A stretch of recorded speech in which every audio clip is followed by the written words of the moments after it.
अस्सलामुअलैकुम बच्चों, आज हम आपकी रियाजी की दरसी किताब से दूसरा हिस्सा इबारती मिसालें सीखेंगे बच्चों कि इबारती मिसालों को किस तरीके से हल करना होता है। यहाँ पर देखिए, तो सबसे पहले आज हम इबारती मिसालों में जमा का अमल सीखेंगे कि जमा के लिए हमें इबारतों में कौन सी चीज़ दी जाती है जिससे हमें पता चलता है कि इस सवाल में जमा का अमल होगा। ठीक है, तो सबसे पहले हम सवाल को बगौर पढ़ेंगे। हफीज़ा चाची ने 5 किलोग्राम तुअर दाल 345 रुपये में और 20 किलोग्राम चावल 789 रुपये में ख़रीदा। तो हफीज़ा चाची ने कुल कितने रुपए की ख़रीदारी की। तो आपको इस इबारत को पढ़कर ये अंदाज़ा लगाना है सबसे पहले कि इसमें अमल कौन सा होगा। और मैं आपको आज बताऊंगी कि इबारती मिसालें हल करने के लिए हमारे जहन में 3 सबसे इम्पॉर्टेंट बातें जो है वो आ जानी चाहिए। और वो कौन कौन सी बातें हैं, तो यहाँ पर देखिए आप। सबसे पहली बात, कौन सी मालूमात दी गई, यानी इस सवाल में हमारे जहन में ये सवाल बनना चाहिए कि कौन सी मालूमात दी गई है। फिर अगला जो जुज़ है वो है क्या मालूम करना है। और सबसे आखिर में और सबसे इम्पॉर्टेंट बात क्या है, कौन सा अमल करना होगा। ठीक है, इस इबारत को पढ़कर हमें ये 3 सवालात हमारे जहन में लाना है और उसका जवाब इस इबारत से तलाश करना है। तो सबसे पहले हम देखेंगे कि कौन सी मालूमात दी गई है।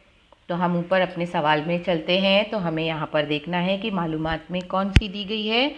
तुअर दाल और चावल की कीमतें दी गई है बच्चों। ये हमें फ़ौरन डिसाइड कर लेना है कि कौन सी मालूमात दी गई है। तो हम यहाँ पर लिखेंगे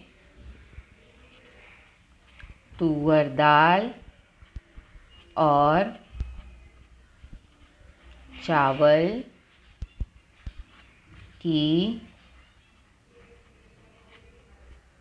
कीमतें दी गई हैं। ठीक है, अब दूसरा सवाल क्या है हमारे पास, क्या मालूम करना है। तो वो जवाब हमें कहाँ से मिलेगा, सवाल के आखिर ही हिस्से से पता चलेगा कि हमें क्या मालूम करना है। तो हमें मालूम करना है कि कुल खरीदी कितने रुपए की गई। देखिए आप आखिर में, तो हम यहाँ पर लिखेंगे कुल खरीदी कितने रुपए की है।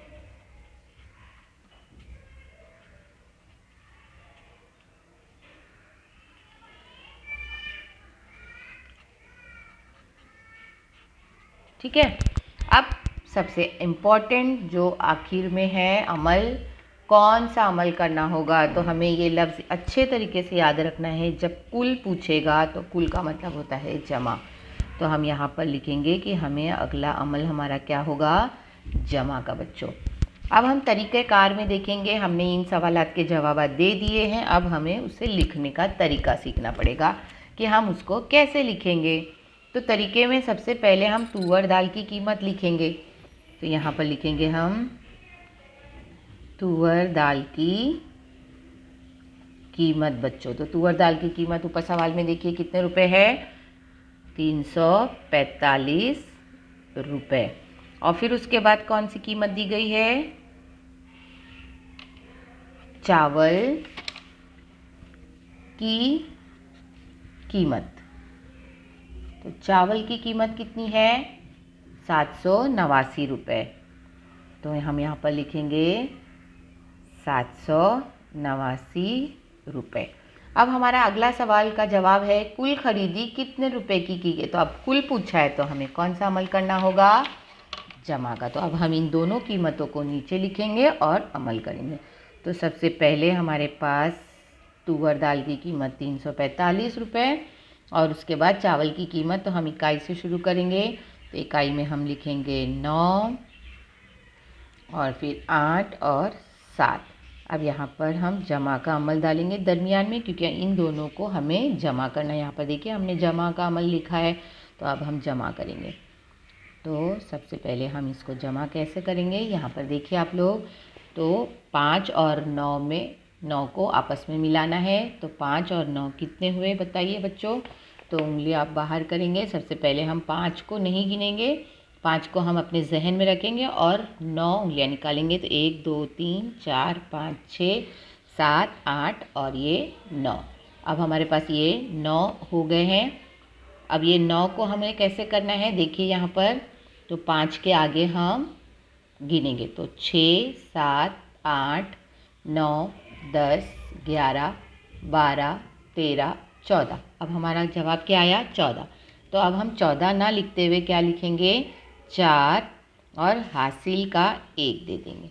अब 8 और 4 इसी तरीके से आप जमा करेंगे, तो 8 और 4 12, 12 में 1 मिला देंगे तो 13 का 3 और फिर हम हासिल 1 दे देंगे। अब 7 और 3 को मिलाएंगे तो 7 और 3 10 और 1 11। अब यहाँ आगे कोई नंबर नहीं है तो हमें यहाँ पर मुकम्मल 11 लिख देना है। तो कितने रुपए की खरीदारी की गई, 1134 रुपये की। तो अब हमारा इबारती सवाल है, इसलिए हमें जवाब भी इबारत में ही लिखना है। तो हम लिखेंगे हफीज़ा चाची। ठीक है, हफीज़ा चाची ने कुल, बोलिए बच्चों, कुल 1134 रुपये की खरीदारी की। तो आपने देखा कि किस तरीके से हमें ये इबारती सवाल को हल करना है। आपको ये 3 सवाल अपने जहन में लाकर ही इबारत को पढ़कर अमल करना है बच्चों। इस तरीके से आपको पूरी मश्क करनी है।